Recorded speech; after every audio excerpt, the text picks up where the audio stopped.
Hello friends, வணக்கம். எல்லாரும் எப்படி இருக்கீங்க? நீங்கள் இது வரைக்கும் நம்ம சேனலை சப்ஸ்கிரைப் பண்ணாமல் பார்த்துட்டு இருந்தீங்க அப்படின்னா சப்ஸ்கிரைப் பண்ணிட்டு பாருங்க. கூடவே இருக்கிற பெல் பட்டனையும் ப்ரெஸ் பண்ணிடுங்க. பெண்கள் எவ்வளோ தைரியமாக இருக்கணும் அப்படின்றது இந்த கதை உணர்த்தியிருக்கு. அதுவும் இல்லாமல் இப்போ இருக்கிற காலகட்டத்தில் நம்ம எல்லாமே தைரியமாக இருந்து தான் ஆகணும், வேற வழியே கிடையாது. எதுவாக இருந்தாலும் தைரியமாக எல்லாத்தையும் ஃபேஸ் பண்ணணும். எது வந்தாலும் சரி, நம்மளால ஃபேஸ் பண்ண முடியும் அப்படின்னு நம்ம முடிவு பண்ணணும். ஏன்னா இப்போ இருக்கிற காலகட்டம் பார்த்தீங்கன்னா அந்த மாதிரி ரொம்பவும் கெட்டு கிடக்குது. ஸோ இந்த கதையும் பார்த்தீங்கன்னா அந்த மாதிரி ஒரு கதை தான். இப்போ நம்ம வாங்க கதைக்குள்ளே போயிடலாம். ஒரு அழகான வீடு, சுற்றியும் பூந்தோட்டங்கள். அங்கே அவள் கணவனோடு வசித்து வருகிறாள் இக்கதையின் கதாநாயகி இனியா. புதியதாய் திருமணமானவள். அவள் கணவனோ பிசினஸ்மேன். பாதி நாட்கள் வீட்டில் இருக்க மாட்டான். அவர்கள் அந்த வீட்டிற்கு 15 நாட்கள் தான் ஆகின. அன்று காலை இனியாவின் கணவன் சுந்தர் வெளியூர் செல்ல வேண்டியிருந்தது. இவன் வெளியூர் செல்லும் நேரத்தில் அவர்கள் வீட்டில் தங்கிக் கொள்வாள் வேலைக்காரி உமா. அவள் ஒரு அனாதை ஆகையால் இவர்கள் வீட்டிலே தங்கிக் கொண்டாள். அவளுக்கு அந்த ஊரை பற்றியும் அவர்கள் தங்கி இருக்கும் வீட்டை பற்றியும் நன்கு தெரியும். நேரம் காலை 8 மணி. சுந்தர், இனியா, நான் போயிட்டு 15 நாள் கழிச்சு வரேன். பிஸ்னஸ் டூராச்சே. சரிங்க, பத்திரமா போயிட்டு வாங்க, உடம்பு பார்த்துக்கோங்க. நீங்கள் போயிட்டு வாங்க ஐயா, நான் அம்மாவை பத்திரமா பார்த்துக்கிறேன். நல்லது, டேக் கேர் இனியா, போயிட்டு கால் பண்ணுறேன்.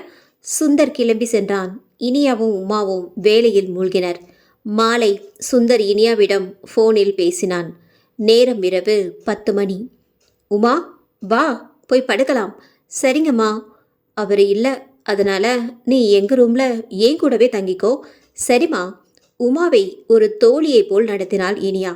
அம்மா, நான் கீழே படுத்துக்கிறேன், நீங்கள் பெட்டில் தூங்குங்க. சரி, ஓ இஷ்டம். இவ்வளவு நல்ல பெண்ணிடம் ஒரு உண்மையை மறைக்கிறோமே என்ற குற்ற உணர்வு. நேரம் இரவு 12 மணி. வீட்டின் கதவை யாரோ பலமாக தட்டும் சத்தம். பிறகு திடுக்கிட்டு எழுந்தாள் இனியா. உமா, எழுந்திரே, யாரோ கதவை பலமாக தட்டுறாங்க, வா போய் பார்ப்போம். உள்ளுக்குள் பயம் திருதிருவென முடித்தாள். வேணாமா, காலையில் பார்த்துக்கலாம், படுங்கம்மா. என்ன விளையாடுறியா? யாரோ கதவு தட்டுறாங்க, வா போய் பார்க்கலாம். வேறு வழியின்றி சென்றாள். வீட்டின் கதவை திறக்க சென்றனர் இருவரும். உடனே சத்தம் நின்றது. ஆனால் அடுத்த நொடி யாரோ ஒரு ஆண் விகாரமாய் கத்தும் சத்தம். பயந்து பின்னுக்கு சென்றனர் இருவரும். இந்த 15 நாள்ல இப்படி நடந்ததே இல்லையே. அவர் ஊர்ல இல்லாத நேரம் பார்த்து இப்படியா? இந்த வீட்டை சுத்தி வீடுகள் வேற இல்லையே. உதவிக்கு ஆள் கூப்பிட அடுத்த தெருவில் தான் வீடுங்க இருக்கு. இப்போ என்ன செய்யறது? அம்மா, வேணாம்மா, வாங்க போய் படுப்போம், காலையில் பார்த்துக்கலாம். சரி வா, போய் படுக்கலாம். இப்படியே நீண்ட இரவாய் போனது அந்த 2 பெண்களுக்கு. எப்படியோ தூங்கினார்கள். காலை விடிந்தது. வீடு பெருக்க எழுந்தாள் உமா. கதவை திறக்க சென்றாள். கதவை திறந்தாள். அம்மா என்று அலறினாள் உமா. திடுக்கிட்டு எழுந்தாள் இனியா. உமா அலறிய சத்தத்தை கேட்டு இனியா திடுக்கிட்டு எழுந்தாள். உடனே வீட்டு வாசலை நோக்கி ஓடினாள். அங்கே போய் பார்த்ததும் உமாவின் பயம் இவளையும் தொற்றிக் கொண்டது. அம்மா, இங்கே பாருங்க, ஒரே ரத்தம், அப்புறம் எலும்புங்க வேற. இதை கண்டவுடன் இனியா மயக்கம் போட்டு விழுந்தாள். இதுபோல் அவள் ரத்தத்தையும் எலும்புகளையும் கண்டதில்லை. பதறி போன உமா தண்ணீர் தெளித்து இனியாவை எழுப்பினாள். எழுந்திரிக்கம்மா, என்னாச்சு உங்களுக்கு? மெல்ல கண் விழித்தாள். இதுவரை இப்படி எதுவும் நடக்கலையே, இப்ப ஏன் திடீர்னு இப்படி? எனக்கு ஒண்ணுமே புரியலையே. உமா அமைதியாக திருவென முழித்தாள். இதை இனியா கண்டுவிட்டாள். அம்மா, நீங்க போய் ரெஸ்ட் எடுங்க, நான் இதையெல்லாம் சுத்தம் செஞ்சுட்டு போய் சமைக்கிறேன். உமா நில்லு, என்கிட்ட நீ எதையோ மறைக்கிற. சொல்லு, இங்க என்ன நடக்குது? இப்ப நீ சொல்லல, நான் என் வீட்டுக்காரருக்கு ஃபோன் பண்ணிடுவேன். நான் சொல்லிடுறேம்மா. இது வரைக்கும் இந்த வீட்டில் 2-3 குடும்பங்க குடியிருந்தாங்க. ஆனா ஒருத்தர் கூட இந்த வீட்டில் ஒரு வாரம் கூட தங்கினதில்லை. உங்களை மாதிரியே எல்லாரும் பொண்ணுங்க. அவங்க கூட யாரும் இல்லை. அவங்க வீட்டு ஆம்பளைங்க வெளியூரில் வேலை செய்கிறவங்க. இங்கே தங்கி இருந்த 3 குடும்பமும் 3 நாள் கூட முழுசாக தங்கலை. நானும் அவங்க கிட்ட தான் வேலை பார்த்தேன். இதை ஏன் என்கிட்ட முதல்லையே சொல்லலை?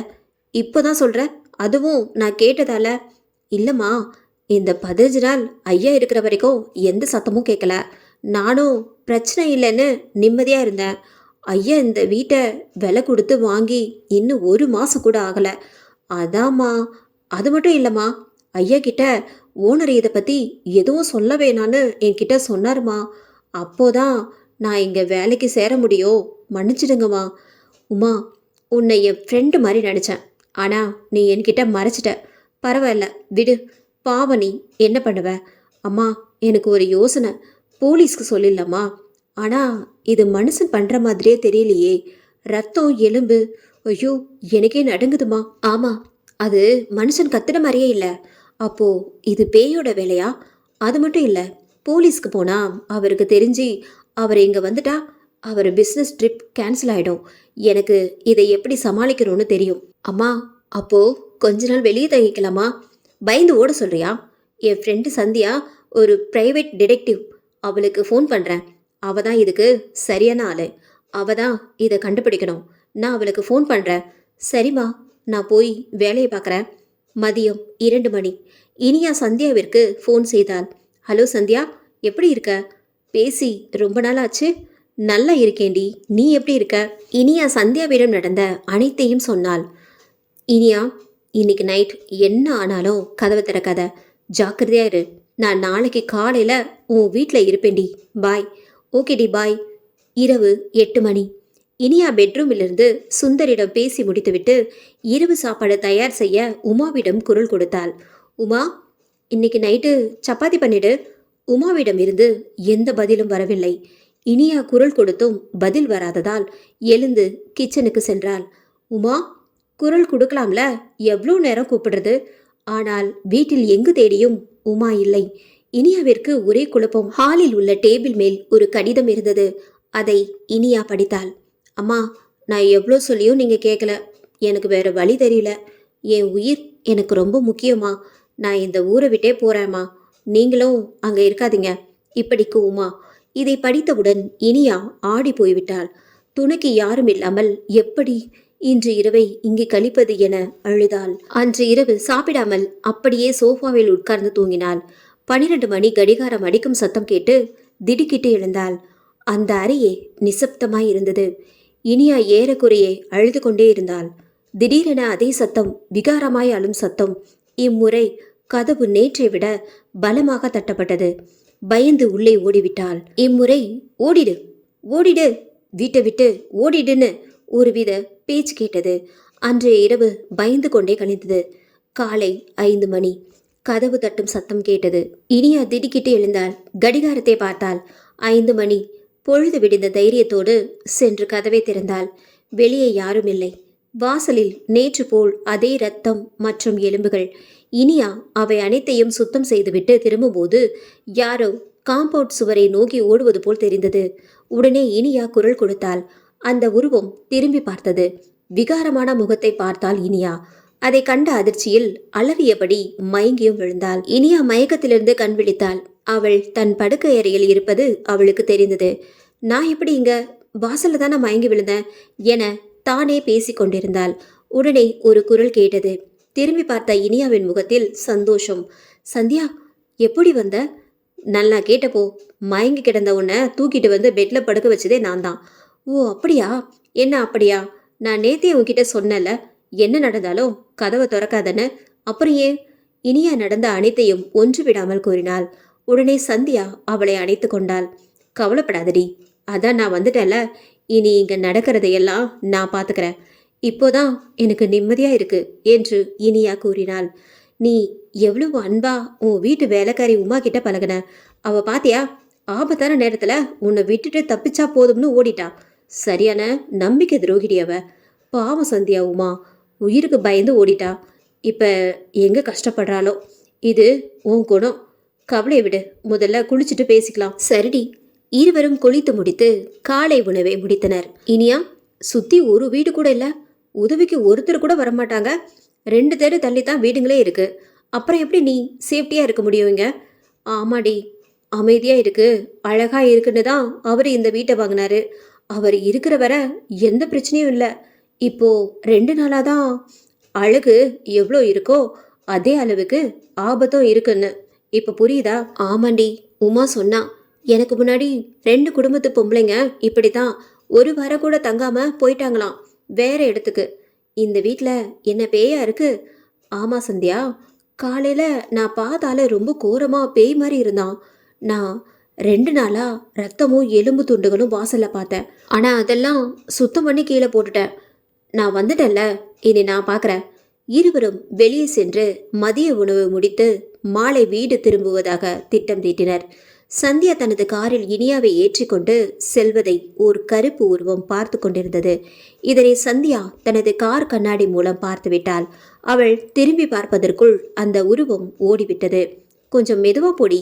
சரி வா, ரெஸ்டாரண்ட் போய் சாப்பிட்டுட்டு ஈவினிங் நம்ம பேய் வீட்டுக்கு போகலாம், சரியா? அது பேய் வீடடி உனக்கு? சும்மா சொன்னேன். இருவரும் ஊர் சுற்றிவிட்டு மாலை உணவை பார்சல் வாங்கி கொண்டு வீடு திரும்பினர். இரவு 8 மணி. வாங்கி வந்த உணவை சூடு செய்து சாப்பிட்டனர். இரவு 9 மணி. இனியா, இன்னைக்கு ராத்திரி திகில் ராத்திரி. ஏதோ நீ இருக்கிற தைரியத்தில் நான் இருக்கேன். இன்னைக்கு ராத்திரி 12 மணிக்கு பார்க்கலாம். கதவை பலமாக தட்டும் சத்தம் கேட்டது. இருவரும் கவனித்தார்கள். விகாரமான சத்தம். சந்தியா, கேக்குதா? எவ்வளோ பயமா இருக்கு பாத்தியா? ஏய் இனியா, துணைக்கு ஆளா வச்சிருக்க? உங்க 2 பேரையும் கொன்னு புதைச்சிட்டேன் பாருங்கடி.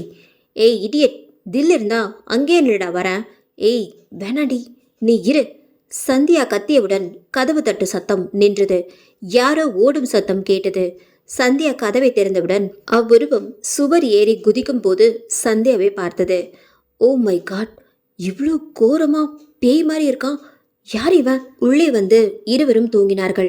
காலை 6 மணி. சந்தியா, எழுந்துரு. ஏன் இவ்வளோ பதற்றம்? என்னாச்சு? வாசல்ல 2 நாளை விட இன்னைக்கு அதிகமா ரத்த எலும்பு துண்டுங்க. வா சீக்கிரம் வா. வாசலை நோக்கி இருவரும் விரைந்தனர். பாத்தியா? சந்தியா அதை தொட்டு பார்த்தாள். அடியே, நீ படிச்சவ தானே? இது வெறும் சாயம். ரத்தம்னா துர்நாற்றம் அடிக்கணும்ல. அப்போ எலும்பு துண்டுங்க? இது வெறும் பிளாஸ்டிக் டி. நல்லா ஏமாந்துருக்க. என்ன ஏதுன்னு பார்க்காம சுத்தம் பண்ண சரி. நீ தான் இப்படின்னா உன் வேலைக்காரி அதுக்கு மேல. ஐயோ ஐயோ. அப்போ யார் இதெல்லாம் பண்றது? ரிலாக்ஸ் ஆயிரு, நாம இதை பத்தி யோசிக்கலாம். இவ்வாறு பேசிக்கொண்டிருந்தனர். காலை 10 மணி. யாரோ ஓயாமல் காலிங் பெல் அடித்து கொண்டிருந்தனர். இனியா வேலையாக இருந்தால் சந்தியா வந்து பார்க்கும்போது வாசலில் ஒரு கடிதம். அது காற்றில் பறக்காமல் இருக்க கல் வைக்கப்பட்டிருந்தது. கடிதத்தில் எழுப்பப்பட்டவை, அடியே சந்தியா, இனியாவுக்கு உதவியா நீயா? ஒழுங்கு மரியாதையா நீ ஓடி போயிட. உன் டிடெக்டிவ் வேலையெல்லாம் இங்க வேணாம். வேலைக்காரி உமா மாதிரி நீயும் ஓடி போயிட. இல்லைனா இன்னைக்கு ராத்திரி சரியா 12 மணிக்கு 2 பேரையும் பொண்ணுங்கன்னு கூட பார்க்க மாட்டேன். கொடூரமா சாகடிப்பேன். இப்படிக்கு யமன். இதை பார்த்தவுடன் சந்தியாவிற்கு ஒன்று புரிந்தது. கடிதத்தை படித்தவுடன் சந்தியா உள்ளே வந்து சோஃபாவில் அமர்ந்தாள். அந்த கடிதத்தை படித்தவுடன் சில விஷயங்கள் அவளுக்கு புரிய வந்தது. மேலும் ஒரு சந்தேகமும் எழுந்தது. இனியாவை அழைத்து பேச ஆரம்பித்தாள் சந்தியா. இனியா, நான் கேட்குற கேள்விக்கு முதல்ல பதில் சொல்லு. அப்போதான் இந்த பிரச்சனைய சீக்கிரமா சரி செய்ய முடியும். கேளுடி, எனக்கு என்ன தெரியுமோ அதையெல்லாம் சொல்றேன். எனக்கு இந்த பிரச்சனை சரியானா போதும். சரி, முதல்ல ஒரு விஷயத்த உனக்கு சொல்லிடுறேன். இங்க நடக்கிற எல்லா விஷயமும் அந்த மர்ம ஆசாமிக்கு தெரியுது. நேத்து நாம கார்ல போகும்போது கூட ஏதோ ஒரு உருவம் நம்மள நோட்டம் விட்டுச்சு. அதை நீ பார்க்கல, நான் பார்த்தேன்.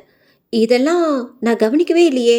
எனக்கு தெரியாது சந்தியா. அது மட்டும் இல்ல, இங்க யாரு வராங்க யாரு போறாங்க முதற்கொண்டு எல்லாமே அந்த ஆளுக்கு தெரியுது. இவ்வளவு ஏன், நான் யாரு, என் பேர் என்ன, நான் எதுக்காக இங்க வந்திருக்கேன் முதல் கொண்டு அவனுக்கு தெரிஞ்சிருக்கு. ஐயோ, அப்போ இந்த வீட்டுக்கிட்டே தான் அவன் சுத்திக்கிட்டு இருக்கானா? அப்போ இனிமே நாம ஜாக்கிரதையா இருக்கணும். முதல்ல நீ பயப்படுறத நிறுத்து, தைரியமா இரு. எல்லாத்துக்கும் பயந்தா ஒண்ணுமே பண்ண முடியாது. நம்ம தில்லா எதிர்த்து நிக்கணும். உனக்கு என்னம்மா, நீ டிடெக்டிவ், நான் சாதாரண பொண்ணு. ஐயோ, முதல்ல இப்படி பேசுறத நிறுத்துடி. நீயும் பொண்ணுதான், நானும் பொண்ணுதான். தைரியமா இருந்தா நாம இந்த சதியை முறியடிக்கலாம். சரிடி, சொல்லு. எனக்கு ஒரு லெட்டர் வந்திருக்கு, அதுவும் அந்த மர்ம நபர்கிட்ட இருந்து. அது மட்டும் இல்லை, அவன் என்ன எழுதியிருக்கான் தெரியுமா?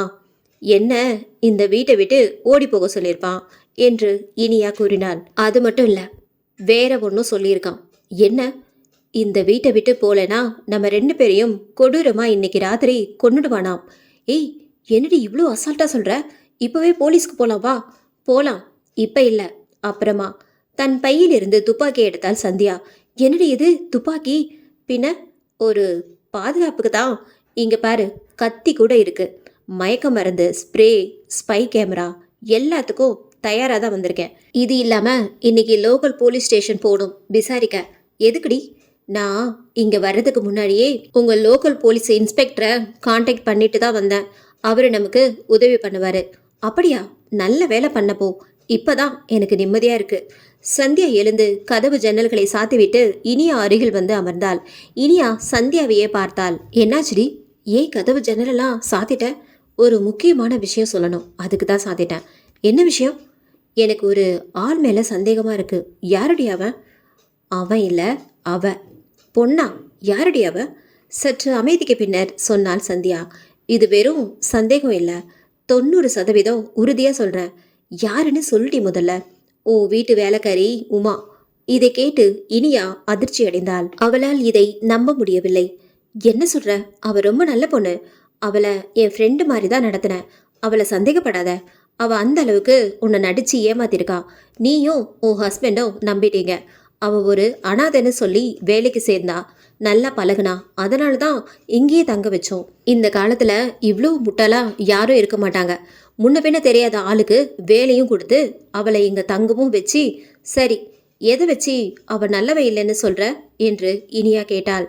அவ விசுவாசமான ஆளா இருந்தா உன்னை விட்டு ஓடி இருக்க மாட்டா. உயிருக்கு பயந்து ஓடி இருப்பா என்று இனியா கூறினாள். அதெல்லாம் இல்ல. நான் வரேன்னு அவகிட்ட சொன்னதும் அவ பயந்து ஓடிட்டா. யாரும் இல்லாத ஒருத்தி இப்படி பண்ண மாட்டா. ஏன்னா அவளுக்கு அடைக்கலம் கொடுத்த யாரையும் இப்படி விட்டுட்டு ஓட மாட்டா. இல்லடி, அவ போலீஸ்க்கு போலன்னு தான் சொன்னான். நான் தான் வேணாம்னு உன்னை வர சொன்னேன். அது அவ ஒரு பேச்சுக்கு சொல்லியிருக்கா. அப்போதான் நீ என்ன சொல்ல வரேன்னு அவ தெரிஞ்சுக்கிறதுக்கு. நான் ஒரு டிடெக்டிவ்னு தெரிஞ்ச உடனே ஓடிட்டா. எனக்கு ஒரே குழப்பமா இருக்குடி. சரி, அடுத்து என்னதான் பண்ண போற? அவ போட்டோ எனக்கு வாட்ஸ்அப் பண்ணு. நான் ஆல்ரெடி இந்த ஊர் இன்ஸ்பெக்டர் கிட்ட பேசிட்டேன். அவருக்கு அனுப்பி இவ போட்டோ பழைய கிரிமினல் ரெக்கார்ட்ஸ்ல இருக்கான்னு செக் பண்ண சொல்றேன். அனுப்பிட்டேன், பாரு. இவதானா? பாரு, பார்க்கவே எவ்வளோ அப்பாவியா இருக்கா இல்ல? சந்தியா இனியாவின் அப்பாவித்தனத்தை எண்ணி வருத்தப்பட்டாள். அவ அப்பாவி இல்லடி, நீ தான் அப்பாவி. சரி வா, போய் சாப்பிடலாம். இந்த போட்டோவை இன்ஸ்பெக்டருக்கு வாட்ஸ்அப் பண்ணிட்டேன். பிறகு இருவரும் சென்று காலை உணவை முடித்தனர். சிறிது நேரம் அரட்டை அடித்தனர். இனியா வீட்டு வேலைகளில் மூழ்கினாள். சந்தியாவும் அவளுக்கு உதவினாள். இன்ஸ்பெக்டரிடமிருந்து தகவல் வந்ததா என பார்ப்பதற்கு சந்தியா தனது வாட்ஸ்அப் செயலியை இயக்க சென்றாள். இன்ஸ்பெக்டர் கிட்ட இருந்து ஏதாச்சும் தகவல் வந்துச்சாடி? பார்த்துட்டு இருக்கேன், இரு சொல்றேன். சந்தியா பதிலை கண்டதும் அதிர்ச்சியானாள். அதில் இன்மிடியேட்டா நான் இன்னைக்கு மதியம் உங்களை வந்து பார்க்குறேன். மேட்டர் ரொம்ப சீரியஸாக இருக்கு. முடிஞ்சா நான் வர வரைக்கும் நீங்க அங்க பாதுகாப்பா கதவையெல்லாம் சாத்திட்டு பத்திரமா இருங்க. நேர்ல பேசிக்கலாம். சந்தியா தகவலை முழுவதுமாக படித்தவுடன் குழம்பினாள். இதை பற்றி முழுவதுமாக இனியாவிடம் சொல்லவில்லை. இன்ஸ்பெக்டரின் வருகையை பற்றி மட்டும் அவளிடம் தெரிவித்தாள்.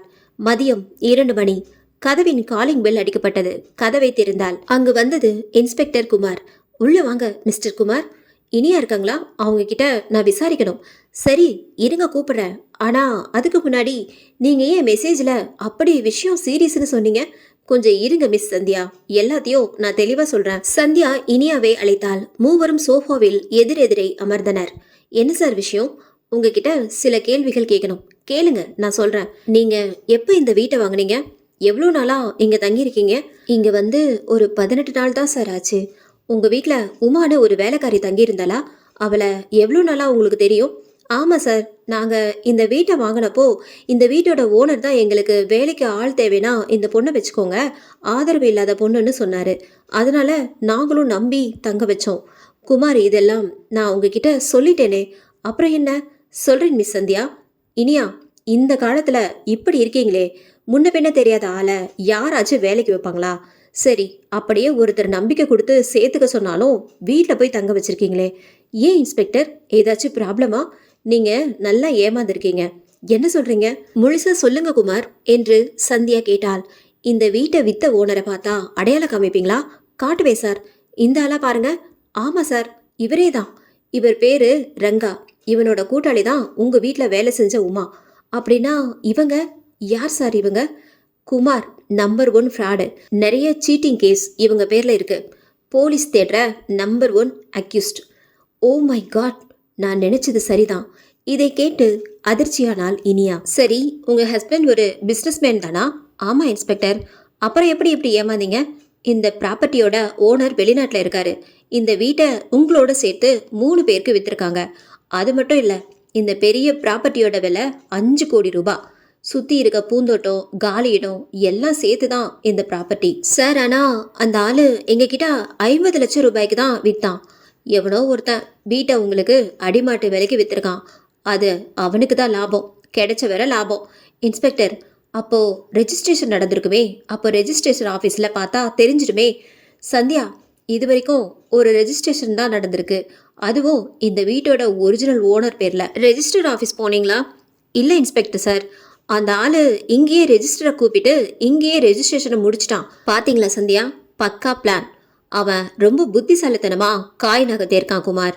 அப்புறம் இன்னொரு விஷயம், நான் கொஞ்சம் மாசமா ஊரில் இல்லை, வெளியே ஒரு கேஸ் விஷயமா போயிருந்தேன். இந்த வீடு ஸ்டேஷன்ல இருந்து ரொம்ப தொலைவில் இருக்கிறதால எங்களால் ரவுண்ட்ஸ் வர முடியல. இதெல்லாம் தெரிஞ்சுதான் இப்படி பண்ணியிருக்காங்க. சரி குமார், அதான் ஏமாத்தி வித்துட்டால, அப்புறம் எஸ்கேப் ஆகாம ஏன் இந்த மாதிரி பயமுறுத்துற ட்ராமா எல்லாம்? எதுக்கு இந்த வீட்டை அவன் விற்கிறதும் அப்புறம் பயமுறுத்தி ஓட விடுறதும்? அப்படி எதுக்கு இந்த வீட்டையே சுற்றி சுற்றி வரணும்? அதுதான் சந்தியா இந்த கேஸ்ல $1,000,000 கேள்வி. எனக்கு தலையே சுத்துது என்று இனியா சொன்னாள். இதுக்கேவா இன்னைக்கு ராத்திரி நம்மள கொடூரமா கொல்ல போறதா லெட்டர் அனுப்பினா காலையில? ஐயோ, பயப்படாதீங்க, அதான் டிடெக்டிவ் சந்தியா இருக்காங்கல்ல, அப்புறம் என்ன கவலை உங்களுக்கு என்று குமார் கூறினார். ஆமா, நாங்க இந்த கேஸை உங்ககிட்ட விடுறோம். நாங்க இன்வால்வ் ஆனா அவங்க எஸ்கேப் ஆகவோ இல்ல தலைமறைவாகவோ சான்ஸ் இருக்கு. ஸோ நீங்க தான் சரியான ஆள். அவன் 2 பொண்ணுங்க தானேன்னு சாதாரணமாக நினச்சிதான் அவன் பலவீனம். அவன் பலவீனம் தான் நமக்கு பலம். நான் கிளம்புறேன், தைரியமாக இருங்க, அவசரம்னா கூப்பிடுங்க. இன்ஸ்பெக்டர் குமார் கிளம்பி விட்டார். இனியா கவலையில் ஆழ்ந்தாள். சந்தியா அவளை தேற்றினாள். மாலை 6 மணி. வீட்டை சுற்றி யாரோ ஓடும் சத்தம். கதவை தட்டிவிட்டு ஓடிவிட்டான் ஒருவன். சந்தியா சென்று வாசலை பார்க்க யாரும் இல்லை. ஆனால் காம்பவுண்ட் சுவரில் எழுதியிருந்தது, இன்று இரவின் பிடியில் 2 பெண்கள் என்று. அதை பார்த்த சந்தியாவுக்கு இன்று இரவு எச்சரிக்கையாக இருக்க வேண்டும் என தன் மனதை உறுதிப்படுத்தி கொண்டாள். இதை பார்த்தால் இனியா பதறுவாள் என தண்ணீரால் அந்த சுவரில் எழுதிய வாசகத்தை அளித்தாள். சரி, உள்ளே போய் தயாராக இருக்கலாம் என வீட்டினுள் நுழைந்தாள். இனியா, இன்னைக்கு நைட்டு என்ன ஸ்பெஷல்? இனியாவிடமிருந்து எந்த பதிலும் வரவில்லை. 2 முறை அழைத்தும் எந்த பதிலும் வரவில்லை. இதனால் சந்தியாவிற்கு சந்தேகம் வந்தது. பெட்ரூம் அருகே சென்று பார்த்தாள். அங்கு இனியா அவள் கணவனோடு பேசிக் கொண்டிருந்தாள். அதில் மூழ்கியதால் அவள் காதில் எதுவும் வாங்கவில்லை. பிறகு இருவரும் சமைத்து உண்டனர். இரவு 9 மணி. சந்தியாவின் தொலைபேசிக்கு ஒரு கால் வந்தது. ஹலோ ஹலோ சந்தியா, நான் தான் இன்ஸ்பெக்டர் குமார். சொல்லுங்க குமார், இன்னைக்கு நைட்டு ரொம்ப ஜாக்கிரதையா இருங்க. இனியாவுக்கும் தைரியம் சொல்லுங்க. கண்டிப்பா குமார், இன்னைக்கு ராத்திரி ஒரு முடிவு கண்டிப்பா தெரிஞ்சிடும். ஓகே சந்தியா, பாய். ஓகே குமார். யாரடி கால் பண்ணது? இன்ஸ்பெக்டர் குமார் தாண்டி. ஓஹோ, சரி வா போய் தூங்கலாம். எனது தூங்கலாமா? இன்னைக்கு நைட்டு த்ரில்லர் நைட். என்னடி சொல்ற? இரவு 12 மணி. கடிகாரத்தின் ஓசை கேட்டு இனியாவும் சந்தியாவும் தயாராக இருந்தனர். சந்தியா தனது துப்பாக்கியோடு தயாராக இருந்தாள். இனியாவிடம் மயங்க வைக்கும் ஸ்ப்ரே பாட்டிலை கொடுத்தாள். 2 பெண்களும் திகிலான இரவை எதிர்கொள்ள தயாராக இருந்தன. என்னடி 12 மணி ஆகியும் அவன் வரல? அவன் என்ன மிலிட்ரி ஆஃபீஸரா கரெக்டாக டைமுக்கு வர்றதுக்கு? அவன் இன்னைக்கு ஏதோ புதுசாக சதி பண்ண போகிறான். இவ்வாறு இவர்கள் பேசிக்கொண்டிருக்க திடீரென பவர் கட் ஆனது. இதை எதிர்பாராத இருவரும் தடுமாறினர். வீட்டில் யூபிஎஸ் இல்லையாடி? இல்லடி, இங்கே இதுவரைக்கும் பவர் கட் ஆனதில்ல. சரி, எமர்ஜென்சி லைட்டை ஆன் பண்ணு. சரிடி. ஓரளவு வெளிச்சம் வந்தது. அப்பாடா. கதவு இம்முறை வேகமாக தட்டப்பட்டது. யாரது? ஆனால் வழக்கம் போல் இம்முறை எந்தவித குரலும் எதிர் திசையிலிருந்து வரவில்லை. என்னடி பதிலே வரல? இரு, பதட்டப்படாத.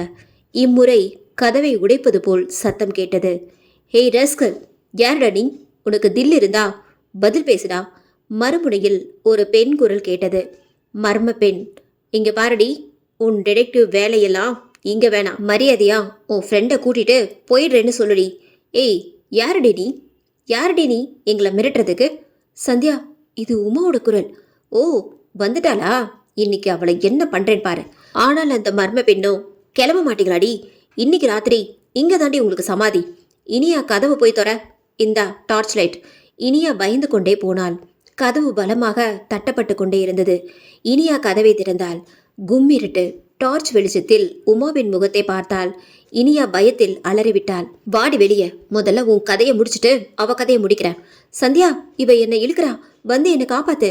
சந்தியா ஒரு கையில் துப்பாக்கியிடும் இன்னொரு கையில் இனியாவை விடுவிக்க உமாவோடு வீட்டு வாசலில் போராடி கொண்டிருந்தாள்.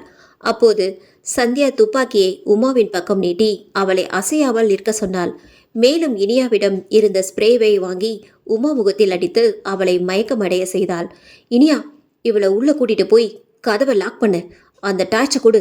இனியா உமாவை உள்ளே இழுத்து சென்று கை கால்களை கட்டினாள். இங்கே சந்தியா டார்ச்சை காம்பவுண்ட் சுவரை நோக்கி அடித்தாள். அங்கே மறைந்து நின்று இருந்த ஒரு கருப்பு உருவம் அவளை நோக்கி வேகமாக வந்தது. ஏய் நில்லு, ஒரு அடி எடுத்து வச்சா ஷூட் பண்ணிடுவேன். உடனே அவன் நின்று விட்டான். யாரடா நீ? உன் முகமுடிய கலட்டுடா. அந்த கருப்பு உருவம் முகமுடியை கலட்டுவது போல் பாவனை செய்து சந்தியா கண்ணிமைக்கும் நேரத்தில் அவள் கண்களில் மண்ணை தூவினான். அடுத்த வினாடி அவன் ஓடும் சத்தம் கேட்டது. உடனே சந்தியா சுதாரித்து கொண்டு வீட்டினுள் சென்று கதவை அடைத்தாள். அங்கே இனியா உமாவின் கை கால்களை கட்டியிருந்தாள். சந்தியாவிற்கு ஒரே குழப்பம், யார் அந்த கருப்பு உருவம் என்று. அன்று இரவு பல கேள்விகளோடும் குழப்பங்களோடும் நீண்ட இரவாய் நீடித்தது. சந்தியா கடிகாரத்தை பார்த்தாள். மணி 2 காட்டியது. உமாவை நன்றாக ஒரு நாற்காலியில் கட்டி போட்டுவிட்டு சந்தியாவும் உமாவும் கண் அசந்தார்கள். காலை 8 மணி. உமா கத்தும் சத்தம் கேட்டு இனியாவும் சந்தியாவும் எழுந்தனர். என்னடி ஃப்ராடு, 4 போடு போட்டாதான் அடங்குவியா? ஏய், என் பாஸ் உங்க 2 பேரையும் சும்மா விட மாட்டாரடி. மரியாதையா என்னை ரிலீஸ் பண்ணிட்டு வீட்டை காலி பண்ணிட்டு ஓடிடுங்க. சந்தியா சிரித்தாள். என்னடி சிரிக்கிற? ராத்திரி தாண்டி உன் பாஸ் என்கிட்ட இருந்து விட்டா போதும்னு ஓடுனா. இதை கேட்ட உமாவின் முகம் சுருங்கி அமைதியானாள். சந்தியா, சும்மா இருடி, நான் பொறுமையா பேசி அவளை திருத்துறேன். என் பேச்ச அவ கேப்பா. இந்த ஃப்ராட இன்னும் நம்புறியா? நம்பல, இவளை திருத்தி வாழ சொல்றேன். சொல்லு, அவ என்ன சொல்றான்னு பாப்போம். உமா, உன்னை என் ஃப்ரெண்டு மாதிரி நடத்தின, எனக்கு போய் இப்படி பண்ணிட்டியே. இனிமேலாச்சும் திருந்தி வாழடி. இவ்வாறு இனியா பேசி முடிக்க, ஏய் வாயை மூடுடி லூசு, ஒழுங்கா வீட்டை விட்டுட்டு ஓடு, இல்லைனா போட்டு தள்ளிடுவேன். பாத்தியா, இவளுக்கு போய் பாவம் பாத்தியே, இப்ப பதில் சொல்லு. இனியா உடனே உமாவின் கன்னத்தில் பலமாக 2 முறை அறைவிட்டாள். ஃப்ராடு நாயே, அடங்கிருடி, இல்ல கொன்றுடுவேன். இதை பார்த்த சந்தியாவும் ஒரு கணம் மிரண்டு போனாள். Iniya, what a shot! இந்த போல்டான இனியா தான் இனி எனக்கு தேவை. என்னையே அடிக்கிறீங்களா? இப்ப என் பாஸ் மட்டும் வந்தாரு, உங்க கதி அவ்வளோதான். ஏய் லூசு, யாரடி உன் பாஸு? வர சொல்லடி அவனை என இருவரும் நக்கலாய் சொன்னார்கள். அப்போது அங்கே திடீரென கதவு பலமாக தட்டும் சத்தம் கேட்டது. இனியாவும் சந்தியாவும் யாராக இருக்கும் என யோசித்தனர். உமாவின் முகத்தில் புன்னகை. வந்துட்டாரடி என் பாஸு, இனி நீங்க 2 பேரும் க்ளோஸ் என பில்லத்தனமாக சிரித்தாள். போடி லூசு, இப்ப நீ தாண்டி க்ளோஸு. இனியா, போய் கதவை ஓபன் பண்ண. இனியா சென்று கதவை திறந்தாள். கதவை திறந்தவுடன் உமாவின் முகம் பேயறிந்தது போல் ஆனது. ஆம், இன்ஸ்பெக்டர் குமார் சில போலீஸோடு உமாவின் பாஸ் ரங்காவை கட்டி இழுத்து கொண்டு உள்ளே நுழைந்தார். சந்தியாவும் இனியாவும் ரங்காவை எட்டி உதைத்தனர். அவன் உமாவின் கால்களில் போய் விழுந்தான். என்ன உமா, தலை சுத்துதா? ஒண்ணுமே புரியலையா? இந்த அடி லூசு, காலடியில உன் பாஸ் என ரைமிங்காக உமாவிடம் பேசினாள். உமாவும் அவள் பாஸ் ரங்காவும் பேயறிந்தது போல் காணப்பட்டனர். நல்ல வசமா சிக்கினீங்களா என்று குமார் கேட்டார். என்னடி, இவன் எப்படி மாட்டினான்னு பாக்குறியா? நேற்று இரவு சந்தியாவிடமிருந்து தப்பித்தவனை பிடிக்க நினைத்தாள். உடனே இன்ஸ்பெக்டர் குமாருக்கு போன் செய்தாள். ஹலோ குமார், சொல்லுங்க சந்தியா. அந்த உமாவை பிடிச்சாச்சு, அவளோட வந்தவன் தப்பிச்சிட்டான். இப்போ அவனை நீங்க தான் பிடிக்கணும். நாங்க இந்த தெரு முனையில தான் இருக்கோம். அவனை பிடிச்சிட்டு உங்களுக்கு சொல்றேன். ஓகே குமார். இன்ஸ்பெக்டர் குமார் கொலையாளியை பிடிக்க தன் குழுவோடு தேடுதல் வேட்டையை ஆரம்பித்தார். கான்ஸ்டபிள்ஸ், 4 பக்கமும் தேடுங்க. அவன் இந்த ஏரியாவை தாண்டி இருக்க வாய்ப்பே இல்லை. Okay sir. இவ்வாறு அவர்கள் தேடிக்கொண்டிருக்க அவன் புதரில் மறைந்து நடப்பவை அனைத்தையும் பார்த்து கொண்டிருந்தான். வெகு நேரம் தேடியும் கிடைக்காததால் குமார் அனைவரையும் அழைத்தார். கான்ஸ்டபிள்ஸ், நாளைக்கு தேடிக்கலாம் வாங்க, இப்போ எல்லாரும் ஸ்டேஷன் போலாம். அனைவரும் கிளம்பிய 5 நிமிடம் கழித்து உமாவின் கூட்டாளி ரங்கா புதரில் இருந்து வெளியே வந்தான். வந்தவன் தன் முகமுடியை கலட்டினான். என்ன பிடிக்க ராணுவமே வந்தாலும் முடியாதுல, இதுல இவங்க வேற. இவ்வாறு அவன் பேசிக்கொண்டிருக்க அவன் பின்னால் இருந்து யாரோ அவனை பலமாக எட்டி உதைத்தனர். அவன் சென்று எதிரே நிற்கும் இருவரின் காலில் விழுந்தான். நிமிர்ந்து பார்த்தால் கான்ஸ்டபிள்ஸ். பின்னால் அவனை உதைத்தவனை திரும்பி பார்த்தான். அங்கே குமார் துப்பாக்கியோடு நின்று கொண்டிருந்தான். மவனே, மாட்னியாடா? சார், இவனை ஸ்டேஷன் கூட்டிட்டு வாங்க. இவ்வாறு நேற்று நடந்த அனைத்தையும் சந்தியா உமாவிடம் சொல்லி முடித்தாள். சொல்லுங்க, எதுக்காக இந்த வீட்டில் யாரையும் நீங்க தங்க விடல? எதுக்கு எல்லாரையும் ஏமாத்தி வீட்டை விட்டு திரும்ப பயமுறுத்தி ஓட விடுற டிராமாலாம்? உமாவும் ரங்காவும் அமைதியா இருந்தனர். குமார் ரங்காவின் வயிற்றில் ஓங்கி ஒரு குத்து குத்தினான். ஐயோ சார், அடிக்காதீங்க. அப்ப சொல்லுடா. இன்ஸ்பெக்டர், இந்த உமா நாயையும் 4 போடுங்க. இவளாச்சும் சொல்றாளா பாப்போம். சாரி மேடம், என்னால அவளை அடிக்க முடியாது. அவளை கவனிக்க லேடிஸ் போலீஸ கூட்டிட்டு வந்திருக்கோம். நல்லா உதைங்க இந்த திருட்டு நாய. கான்ஸ்டபிள் கிரிஜா. Yes sir. இவளை கொஞ்சம் கவனிங்க. கான்ஸ்டபிள் கிரிஜா உமாவின் முடியை பிடித்து 4 அறை விட்டாள். ஐயோ, பணத்துக்கு ஆசைப்பட்டுதான் இவ்வளோ டிராமாவும். வேற எதுவும் இல்லை சார். இந்த ரங்கா சொல்ற மாதிரி நான் அப்பாவியா வீட்டு வேலைக்காரி மாதிரி நடிச்சு வீட்டு ஆட்களோட ரகசியங்களை எல்லாம் சொல்லிடுவேன். இப்படிதான் 3 பேரை ஏமாத்தினோம், பணம் பறிச்சோம். ஆனா அந்த இனியா விஷயத்துல இந்த சந்தியா வேலை எல்லாம் கெட்டு போச்சு சார். இல்ல, எங்கேயோ இடிக்குது. பணம் தான் டார்கெட்னா இனியாவோட ஹஸ்பண்ட் சுந்தர் பெரிய பிஸ்னஸ்மேன். அவர்கிட்ட நிறைய பணம் கேட்டு மிரட்டிருக்கலாம். எதுக்கு இவ்வளோ பெரிய ரெஜிஸ்ட்ரேஷன் ட்ராமெல்லாம் போடணும்? ஆமாம், எனக்கு என்னவோ இந்த திட்டத்தில் இவங்களுக்கு பின்னாடி யாரோ இருந்து இவங்களை இயக்குறாங்கன்னு தோணுது. ஆமா குமார், இவங்க வெறும் பகடக்காயங்க தான். இவங்க வெறும் பயமுறுத்ததோட நிறுத்தல, இனியாவையும் என்னையும் கொலை பண்ண வேணும்னு மிரட்டினாங்க. அதுக்கும் முயற்சியும் செஞ்சாங்க. இதுக்கு முன்னாடி இருந்த 3 பேரையும் இவங்க பயமுறுத்தி துரத்தி தான் விட்டாங்க. ஆனா எங்களை மட்டும் ஏன் கொல்ல முயற்சி பண்ணணும்? ஆமா சந்தியா, இதுக்கு முன்னாடி இருந்த 3 பேர்கிட்ட காசு வாங்கி ஏமாத்துறது இந்த உமாவும் ரங்காவும் மட்டும்தான். ஆனா இனியா சுந்தர் விஷயத்துல ரெஜிஸ்டர் ஒருத்தன் வந்ததா இனியா சொன்னாங்க. ஆமா இன்ஸ்பெக்டர், ஒரு ரெஜிஸ்டர் ஒருத்தர் வந்தாரு. அவரை நாங்க போட்டோ எடுத்தோம். சுந்தர் தான் சொன்னாரு, எதுக்கும் இருக்கட்டும், வீட்டுல ரெஜிஸ்ட்ரேஷன் நடந்ததுக்கு ப்ரூஃப் வேணும்னு. அந்த ஆளோட போட்டோவை காட்டினாள். டே ரங்கா, யாரடா இவன்? ரங்கா திருவென முழித்தான். அடித்து கேட்டும் பதில் வரவில்லை. உடனே உமாவே கிரிஜா 4 போடு போட்டவுடன் உமா உண்மையை உளறிவிட்டாள். சார், இவர்தான் மூர்த்தி. வழக்கமாக நாங்கள் பண்ணுற ஃப்ராடு ட்ராமாவை விட எக்ஸ்ட்ராவாக பண்ணால் 2 கோடி தரோம்னு சொன்னார். அவர் தான் இனியாவை டார்ச்சர் பண்ணி கொல்ல சொன்னார். இந்த ஆளு யாருன்னே எனக்கு தெரியாது. இந்த ஆளு ஏன் என்ன கொல்ல சொல்லணும் என்று இனியா கேட்டாள். அதெல்லாம் எங்களுக்கு தெரியாது. இவர் சொன்னதை நாங்கள் செய்ய வந்தோம். இடையில இந்த சந்தியா வந்ததால அவளையும் தீர்த்து கட்டினா எக்ஸ்ட்ராவா 2 கோடி தரோம்னு சொன்னாரு. இந்த மூர்த்தி யாரா இருக்கும் என்று குமார் வினாவினார். இந்த மூர்த்தி யாராக இருக்கும் என அனைவரும் யோசித்தனர். அதே சமயம் ரங்காவையும் உமாவையும் காவல் நிலையத்தில் தன் பாதுகாப்பில் வைத்தார் குமார். மேலும் காவல்துறை கண்ட்ரோல் ரூமிற்கு சென்று மூர்த்தியின் புகைப்படத்தை குற்றவாளிகளின் பட்டியலில் தேடி பார்த்தார் குமார். ஆனால் எந்த பட்டியலிலும் மூர்த்தியின் புகைப்படம் இல்லை. குழம்பிய குமார் இனியாவின் வீட்டுக்கு சென்றார். வாங்க இன்ஸ்பெக்டர், சந்தியா இருக்காங்களா? இருக்காங்க, உட்காருங்க. ஹலோ குமார், என்னாச்சு? ஏதாச்சும் விவரம் தெரிஞ்சுதா? இல்லை சந்தியா, எந்த குற்றவாளியோடவும் அவன் முகம் மேட்ச் ஆகல. அப்போ அவன் யாரா இருக்கும்? தெரியல சந்தியா, ஒரே குழப்பமா இருக்கு. எந்த கோணத்துல யோசிச்சாலும் புரியல. இந்த மூர்த்தியோட முகத்தை பார்த்தா ஏதோ பெரிய இடத்து ஆள் மாதிரி இருக்கான். உடனே சந்தியாவுக்கு ஒரு யோசனை தோன்றியது. குமார், இவன் கிரிமினலா இருக்க முடியாது. அதாவது பழைய கிரிமினல் கிடையாது. இவன் பெரிய ஆளா இருக்கணும்னு நினைக்கிறேன். ஆமா சந்தியா, இவன் போட்டோ பழைய கிரிமினல்ஸோட மேட்ச் ஆகாதப்பவே இவன் புது கிரிமினல்னு தோணுது. சரி, அப்போ நான் கிளம்புறேன். ஓகே குமார், இவனை எப்படி கண்டுபிடிக்க போறீங்க? ஒரு வழி இருக்கு. இவன் பெரிய இடத்து ஆளா இருக்க வாய்ப்பு இருக்கு. அப்போ இனிமேல் விசாரணைய வேற பக்கமா, அதாவது விஐபி சர்க்கிள்ல இந்த போட்டோவை வச்சு கான்ஃபிடன்ஷியலா விசாரிக்க போறேன். நல்ல யோசனை குமார். சரி பாப்போம், நீங்க ஜாக்கிரதையா இருங்க. சரி இன்ஸ்பெக்டர். இவ்வாறு குமார் சென்ற பின் இனியாவும் சந்தியாவும் அவரவர் வேலைகளில் ஈடுபட்டனர். இனியா எந்த யோசனையும் இன்றி தனது வீட்டு வேலைகளில் கவனம் செலுத்தினாள். ஆனால் சந்தியாவோ அந்த மூர்த்தியை பற்றியே யோசனையில் இருந்தாள். இவ்வாறு அன்றைய பகல் பொழுது கழிந்தது. இனியாவும் சந்தியாவும் இரவு உணவை உண்டு முடித்தனர். இரவு 9 மணி. சந்தியா, போய் கேட்டெல்லாம் பூட்டிட்டு வா. சரிடி. சந்தியா வெளியே சென்று காம்பவுண்ட் கேட்டை பூட்டிவிட்டு திரும்பினாள். திரும்பியவள் ஏதோ கவனித்தவளாக மீண்டும் காம்பவுண்ட் சுவரை நோக்கி திரும்பினாள். அதில் இன்னும் எதுவும் முடியவில்லை. இன்று இரவு மீண்டும் இரவின் பிடியில் 2 பெண்கள். இனி இரவு வேட்டை ஆரம்பம் என்று இருந்தது. சுவரில் எழுதியிருந்த வாசகத்தை படித்ததும் சந்தியாவின் குழப்பம் அதிகமானது. என்னாச்சு? ஏன் ஒரே யோசனையா இருக்க என்று இனியா கேட்டாள். கொஞ்சம் வெளியே போய் பாருடி. இனியா வெளியே சென்று சுவரில் எழுதியிருந்த வாசகத்தை படித்தாள். இதை படித்தவுடன் இன்னும் அதிகமாக குழம்பினாள். என்னடி, எல்லாம் முடிஞ்சிருச்சுன்னு நினைச்சா இப்ப திரும்பவும் முதல்ல இருந்து ஆரம்பிக்குது. இல்ல, இன்னும் எதுவும் முடியல, இனிமேதான் ஆரம்பம். என்ன சொல்ற? மாட்டினது வெறும் அம்புங்க தான். இதை எய்தவன் இன்னும் சிக்கல. அப்போ இன்னைக்கு ராத்திரி இரவின் பிடியில் 2 பெண்கள் என்று சந்தியா சிரித்தாள்.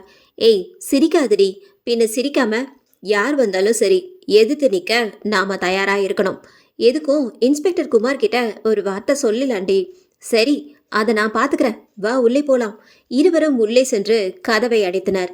இரவு 11 மணி. என்னடி தூக்கம் வரலையா? எப்படி தூக்கம் வரும்? நான் தான் இருக்கேன்ல, நான் பாத்துக்கிறேன் என்று சந்தியா கூறினாள். இவ்வாறு இருவரும் பேசிக் கொண்டிருக்க வீட்டின் ஜன்னல் கண்ணாடி உடையும் சத்தம் கேட்டது. இருவரும் திடுக்கிட்டு திரும்பினர். ஏய், யாருடையது வீட்டு ஜன்னல் கண்ணாடியை உடைக்கிறது? இனியா துப்பாக்கியை எடுத்துக்கொண்டு ஜன்னல் வெளியே எட்டி பார்த்தாள். வெளியே 10 பேர் முகமூடி அணிந்து கையில் கத்தியோடு இருந்தனர். ஏய், வெளியில 10 பேர் கத்தியோட முகமூடியோட இருக்காங்கடி. சந்தியா அமைதியாக இருந்தாள். என்னடி, ஏதாச்சும் பேசு. சந்தியா அமைதியாக சோஃபாவில் உட்கார்ந்தாள். வெளியே ரவுடிகள் கத்தினர். கதவை திறக்கலைனா கதவை உடைப்போம். ஏய், என்னடி அமைதியா இருக்க, ஏதாச்சும் பண்ணுடி என்று இனியா கத்தினாள். டேய், தைரியம் இருந்தா கதவை உடைங்கடா. அவ்வளோ தைரியமா? இன்னைக்கு உங்க கதை முடிஞ்சுது. தில் இருந்தா உடடா பார்க்கலாம். இனியா சந்தியாவை புரியாமல் பார்த்தாள். கதவை உடைத்துக்கொண்டு உள்ளே நுழைந்தார்கள். ரவுடிகளில் ஒருவன், டேய் வெட்டி சாய்ங்கடா இவளுங்கள. தன் கதை முடிய போகிறது என நினைத்து கொண்டிருந்த இனியாவிற்கு திடீரென ஒரு நம்பிக்கை வந்தது. மரியாதையா கையில இருக்கிற ஆயுதங்களை கீழே போடுங்கடா, இல்லைனா சுட்டு தள்ளிடுவேன் என கூறிக்கொண்டே வீட்டின் பின்வாசல் வழியே தன் போலீஸ் படையோடு உள்ளே நுழைந்தார் இன்ஸ்பெக்டர் குமார். ஆம், இதுவே சந்தியாவின் திட்டம். இனியா சொன்னது போல் குமாரிடம் முன்னரே தகவல் சொல்லி உதவி கேட்டிருந்தாள் சந்தியா. அனைவரும் கையில் இருந்த ஆயுதங்களை கீழே போட்டுவிட்டு மண்டியிட்டனர். உங்களை யாருடா அனுப்புனது? சொல்லலைனா சுற்றுவேன். சார், எங்களை மூர்த்தி ஐயா தான் அனுப்புனாரு. இவங்க 2 பேரையும் கொல்ல சொன்னாரு. இவ்வாறு அந்த அடியாட்களில் ஒருவன் சொன்னதும் அனைவருக்கும் ஒன்று தெளிவாக விளங்கியது. மூர்த்தி பிடிபட்டால் மட்டுமே அனைத்து பிரச்சனைகளும் தீரும். அதுவரை 2 பெண்களும் இரவின் பிடியில்தான் சிக்கி தவிக்க வேண்டும். யாருடா அந்த மூர்த்தி? அவன் எதுக்காகடா இவங்கள கொல்ல சொன்னான்? சார், அதெல்லாம் எங்களுக்கு தெரியாது. ஆனா அவர் தான் 2 லட்சம் ரூபாய் பணத்தை கொடுத்து இவங்க 2 பேரையும் கொல்ல சொன்னாரு. டேய், மரியாதையா சொல்லுங்கடா. சார், இதுதான் உண்மை. அவரு பெரிய இடத்த ஆளு மாதிரி தெரியுது. அவர் காசு கொடுத்தாரு, நாங்க செய்ய சம்மதிச்சோம், அவ்வளோதான் சார். குமார் எங்கேயோ இடிக்குதே. அந்த ரங்கா குமார் மாதிரியே இவங்களும் அவனை பத்தி தெரியலன்னு சொல்றாங்க. எனக்கு இன்னும் சந்தேகம் தெரியல. இவ்வாறு பேசிக் கொண்டிருக்க அடியாட்களில் இருவர் கண்களால் சைகை செய்து கொண்டனர். இதை இனியா கண்டுவிட்டாள். இதை சந்தியாவிடம் சொல்ல நினைத்தாள். சந்தியா, இவங்க 2 பேரும் சைகை செஞ்சத நான் பார்த்துட்டேன். இவங்களுக்கு ஏதோ தெரிஞ்சிருக்கு. இவங்கள குமார் கிட்ட சொல்லி விசாரிக்க சொல்லு. சரிடி, நல்லா கவனிச்சிருக்க, குட். குமாரிடம் சென்று இனியா கூறிய அனைத்து விஷயங்களையும் தெளிவாக குமாரிடம் எடுத்து சொன்னாள். குமாரும் இவர்களிடமிருந்து விடை பெற்றார். அன்றைய இரவு இன்ஸ்பெக்டர் குமார் சென்றவுடன் இனியாவும் சந்தியாவும் உறங்கினர். காலை 11 மணி. இனியாவும் சந்தியாவும் காலை உணவை முடித்து இன்ஸ்பெக்டர் குமாரிடமிருந்து வரவேண்டிய தகவல்களுக்காக காத்திருந்தனர். குமார் கிட்ட இருந்து ஏதாச்சும் தகவல் கிடைச்சதாடி? இன்னும் இல்லடி, நானும் அவருக்காக தான் காத்திருக்கேன். அவர் சொல்ல போற தகவல்ல தான் அடுத்து என்னன்னு யோசிக்க முடியும். எது எப்படியோ சீக்கிரமா இந்த பிரச்சனை முடிஞ்சா போதும். அவ்வளோ சீக்கிரம் இந்த பிரச்சனை முடியாது மேடம். இவ்வாறு சொல்லிக்கொண்டே இன்ஸ்பெக்டர் வீட்டின் உள்ளே நுழைந்து சோஃபாவில் அமர்ந்தார். என்னாச்சு குமார், ஏன் இப்படி சொல்றீங்க? மூர்த்தி யாருன்னு தெரிஞ்சா கேஸ் முடிஞ்சதுல குமார். அப்புறம் என்ன, நேத்து அந்த அடியாட்களை விசாரிச்சிங்களா? ஏதாச்சும் சொன்னாங்களா? சொல்லுங்க குமார், ஏன் அமைதியா இருக்கீங்க?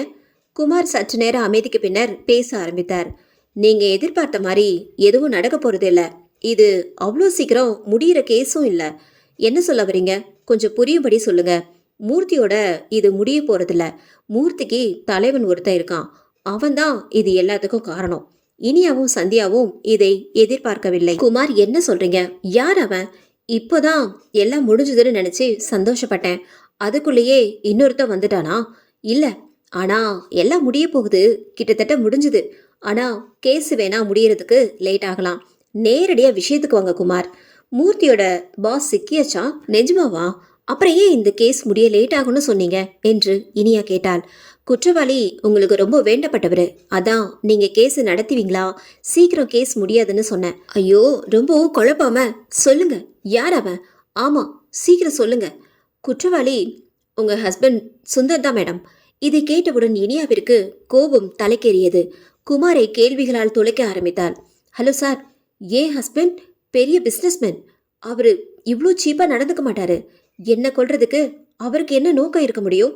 எல்லாம் பேப்பர்ல டிவியில பார்க்குறோம்ல. பிடிக்காத மனைவியை கொல்றதுக்காக கணவன் செய்யற வேலையெல்லாம்.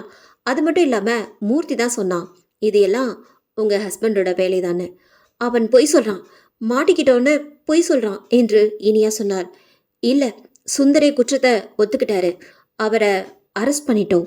இதை கேட்டதும் இனியா இருவருடனும் ஸ்டேஷன் கிளம்பினாள்.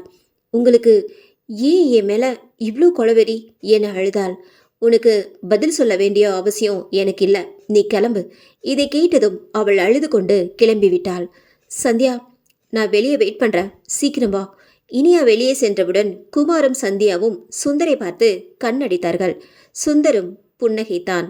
சுந்தர், எல்லாம் நல்லபடியா முடியும். சரி சந்தியா, இனியாவ பத்திரமா பார்த்துக்கோ. சரி. குமாரும் சந்தியாவும் தனிமையில் சென்று பேசினார்கள். எதுக்கு இப்போ இப்படி ஒரு நாடகம்? இதெல்லாம் தேவையா? மூர்த்தி சொன்னதை நாம யாருமே நம்பல. அப்புறம் எதுக்கு இதெல்லாம்? மூர்த்தியும் அவன் தலைவனும் போட்ட பிளான் படி சுந்தர் மாட்டிக்கிட்டாரு. இனிமே நாம தேடுற அந்த கிரிமினல் சுதந்திரமா நடமாடுவான். அவன் போட்ட பிளான் படி சுந்தர நிரந்தரமா உள்ள தள்ளிட்டு அவன் இனியவ ஏதோ பண்ண போறான். ஆனா அவனுக்கு தெரியாது நாம சுந்தர நம்புறது. அதெல்லாம் சரி, நாம எப்படி மூர்த்தியோட தலைவனை கண்டுபிடிக்கிறது? மூர்த்தி தான் சுந்தர கை காமிச்சிட்டானே, இனி அவன் மாத்தி சொல்லுவானா? சொல்லுவான், அவன் வாயாலேயே சொல்லுவான். அதுவும் சுந்தர்கிட்டயே சொல்லுவான். சுந்தர்கிட்டயா? அதை எப்படி என்று குமார் கேட்டார். சொல்ல வைப்போம். அதுக்கு முன்னாடி இனியா வீட்டுக்கு இனியாக்கே தெரியாம நீங்க பாதுகாப்பு கொடுங்க. ஏன், எதுக்கு? இனிமேதான் அவன் இனியாவ கொல்ல தீவிரமா முயற்சிப்பான். ஏன்னா போலீஸ் சுந்தர் தான் குற்றவாளின்னு நம்பிட்டதான் நினைச்சு சுதந்திரமாவும் தீவிரமாவும் செயல்படுவான். அதுக்கு தான் சொல்றேன், பலத்த போலீஸ் பாதுகாப்பு தேவை. சரி, அதை நான் பாத்துக்கிறேன். எப்ப மூர்த்தி கிட்ட வாக்குமூலம் வாங்குறது? இன்னைக்கு சாயங்காலம். அவன் யாருன்னு தெரிஞ்சிட்டா போதும், கேஸ் முடிஞ்சுது. ஓகே, என்ன பிளான்? மதியம் சொல்றேன். சந்தியாவிடம் குமார் எவ்வாறு மூர்த்தியிடமிருந்து அவன் தகவலை வாங்க வேண்டும் என்ற திட்டத்தை கேட்க ஆவலா இருந்தார். சந்தியா எப்படி மூர்த்தி கிட்ட இருந்து உண்மையை வாங்குறது? அதுவும் அவன் வாயாலேயே எப்படி சொல்ல வைக்கிறது? இப்ப நாம அடுத்து என்ன செய்யறது? முதல்ல மூர்த்திய தனியா உங்க கஸ்டடியில எடுங்க. அதாவது மூர்த்தி தப்பிச்சிட்டான்னு எல்லாரையும் நம்ப வைங்க. இதுக்கப்புறம் தான் வேடிக்கையே இருக்கு. எனக்கு புரியல சந்தியா. நீங்க தானே மூர்த்தியோட தலைவன் சுதந்திரமா இருப்பான், இனி அவ கொல்ல வெளியே வருவான்னு சொன்னீங்க. அதுபடி தானே நம்ம இனியாக்கே தெரியாம பாதுகாப்பு கொடுத்துட்டு இருக்கோம். இப்போ எதுக்கு இந்த நாடகம் எல்லாம்? அந்த மூர்த்தியை கொன்னுடுவேன்னு மிரட்டினா உண்மையை சொல்லிட போறான். இதுக்கு போய் இவ்வளோ நாடகம் தேவையா? எத்தனை நாளைக்கு பாதுகாப்பு கொடுக்க முடியும் இனியாக்கு? அது மட்டும் இல்லாம மூர்த்தி உயிருக்கு பயந்து எல்லா உண்மையும் சொல்ல மாட்டான். அப்படி ஒரு எஜமான் விசுவாசம். அதனால நான் சொல்ற மாதிரி செய்யுங்க. சரி, அப்படியே செய்றேன். சந்தியாவின் திட்டத்தின்படி மூர்த்தி தப்பிக்கப்பட்டதாக நம்ப வைத்து அவனை தன் கஸ்டடியில் எடுத்தனர். மேலும் சுந்தர் மீது எந்த வழக்கும் பதிவு செய்யாமல் மூர்த்தியையும் அவன் தலைவனையும் நம்ப வைக்க சந்தியா போட்ட திட்டம்தான் இவை அனைத்தும். இது இனியாவிடமும் தெரிவித்தனர். உடனே சுந்தர் சந்தியாவுடன் தன் இல்லத்திற்கு சென்றான்.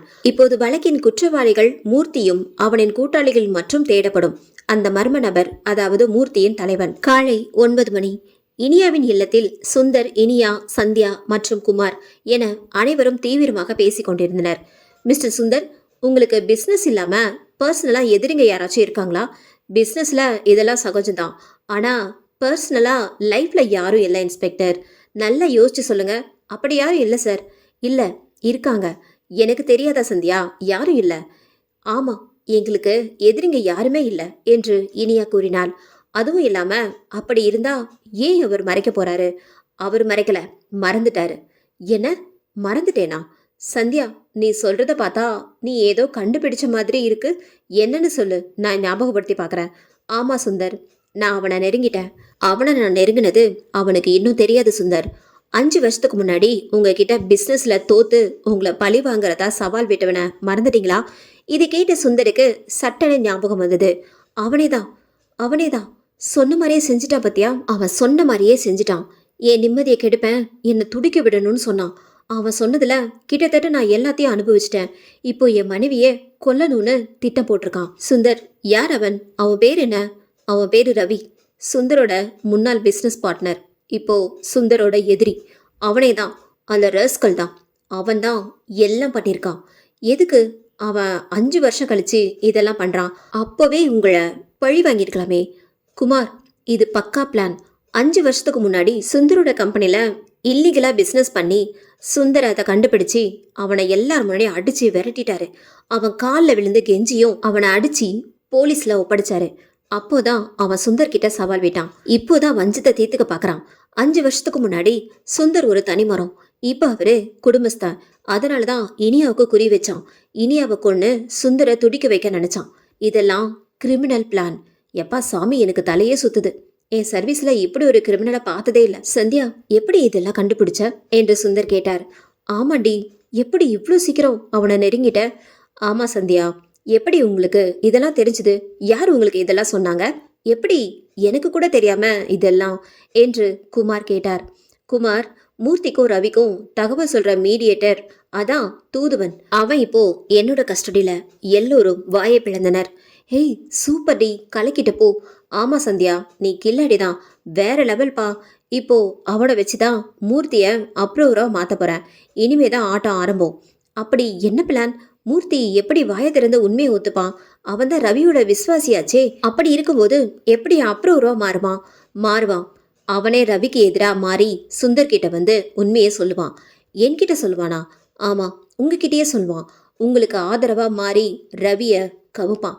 சூப்பர் சந்தியா, ரவி இப்போ பெரிய தப்பு பண்ணிட்டு இருக்கான். அவன் தப்பு மூர்த்திக்கு தெரியும். என்ன தப்பு? சொத்து அபகரிப்பு, பண மோசடி. அது மட்டும் இல்ல, அவனை எதிர்க்கிறவங்கள கொலையும் செய்யறான். ரவியின் சதி வேலைகளையும் அவன் அட்டூழியங்களையும் கேட்டு அனைவரும் ஆடி போயிருந்தனர். இந்த ரவி இவ்வளவு இல்லீகல் ஆக்டிவிட்டீஸ்ல இன்வால்வ் ஆயிருக்கானா? இவனை மட்டும் நான் பிடிச்சிட்டேன்னா எனக்கு ப்ரொமோஷன் உறுதி. இன்ஸ்பெக்டர் சார், எல்லாம் சந்தியாவால தான். அவ பிளான் இல்லைன்னா உங்களால இவ்வளோ செய்ய முடியுமா?